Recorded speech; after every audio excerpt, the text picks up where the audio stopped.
It's something super small, right? This is like not most people wouldn't think that it's relevant, but I'm about to nerd out on you, but we're in a raid, and we're about to pull the boss, right? And when you're in a raid, you have these different markers so you know what team members need to go where so you can win the fight, right? Just like anything.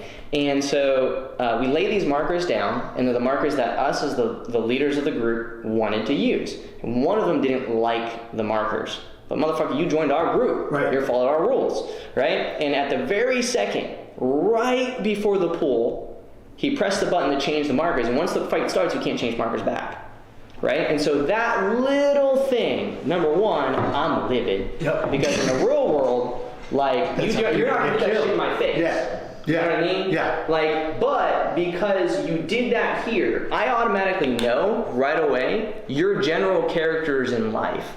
Because it might seem small, it might be a video game, but you do that shit here, there's little things that you do in your life that you just take a little bit or fuck someone over a little bit because you feel as though you have the authority to do so or the entitlement. Right. And that same thing bleeds through in everything. So how you do one thing is how you do everything. 100%. And character traits are character traits. Absolutely. And so here's what people will do is they will find the justification or the paradigm in their mind that fits what they did and create the narrative, which is my side of the story. Yeah.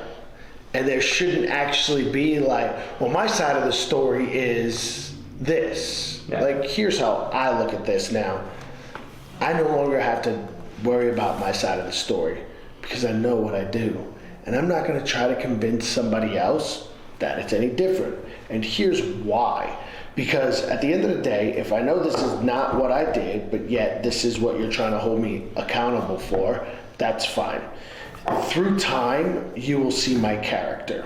And through that time, when you realize that I am not what you thought I was, there's more of an impact that happens at that moment than me trying to tell you my story the moment that the incident happens. Because then when I'm trying to tell you my story, you might actually say, well, there's always two sides to the story, and then discount it. So I just say nothing, drop back. And when you realize, oh man, that's definitely not the way he is or what he was thinking, that is power. Because then you came up with knowing what the real story is in your mind, in your narrative. So from that point forward, you get it right.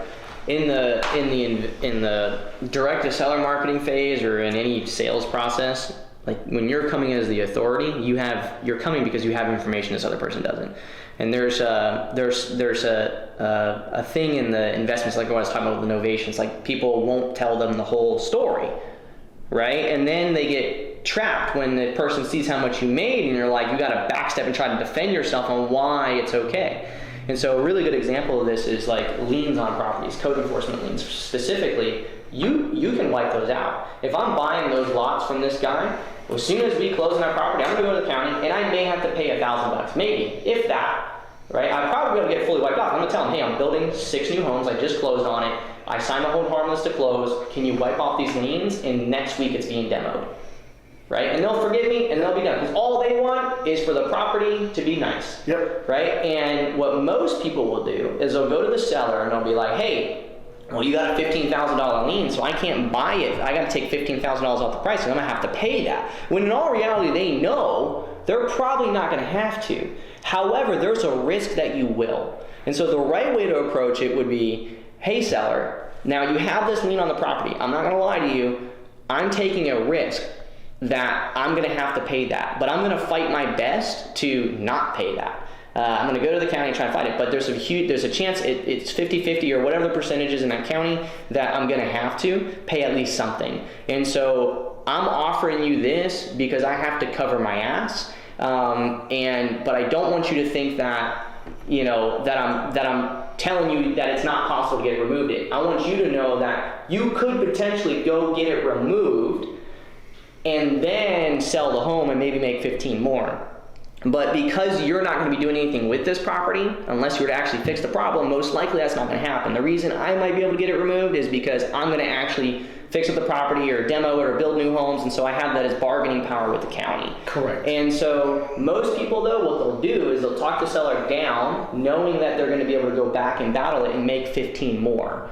And so there's influencers out there that'll push that as if that's like an awesome thing to not tell them the full story because you have this information over here. And so they don't tell the full narrative, and that is the kind of ethics that is, they justify, well, business is business, I have the knowledge, so I have the power. When in reality, yeah, you have the knowledge, which means you also have the power to tell the full story, build credibility, do it ethically, and if they want to do it another way, if you don't have another way to solve that, then that's their problem. If they don't want to sell it to me for $15,000 less, then I'm just say, okay, well then I think the best thing for me to do is either partner with you on this deal so that we both have the risk and we'll split the profits, or I'll list the property for you, or I'll do some other way to make sure that they're helped the way that they want, but at least I know that I've done the whole thing. Especially having a real estate license, like at the end of the day, if I don't be fully ethical, there's a lot more at stake for me because I can go to, 25 years or some shit like that, it's ridiculous. Yeah. Real estate law is insane. Yeah, 100%. If you're taking advantage of somebody, Yeah. you get in big trouble for that. And so this is the thing, right? And it's also, let's not talk about it on a monetary value, but just on a personal development value. Like when you do that, you go to sleep good at night. Yeah. And I truly believe, like, if it wasn't meant to be, something else will come of that opportunity. 100%. Don't try to make it happen, because when you take something, it always comes full circle. Yeah. Like you're gonna give it back. So that's like, man, I see it too happen often. Too many times I see it happen, and these are the people that I go, yeah, I don't like you. Not because of who you are. You could be cool, but you operate like you are an authority, and you're really not.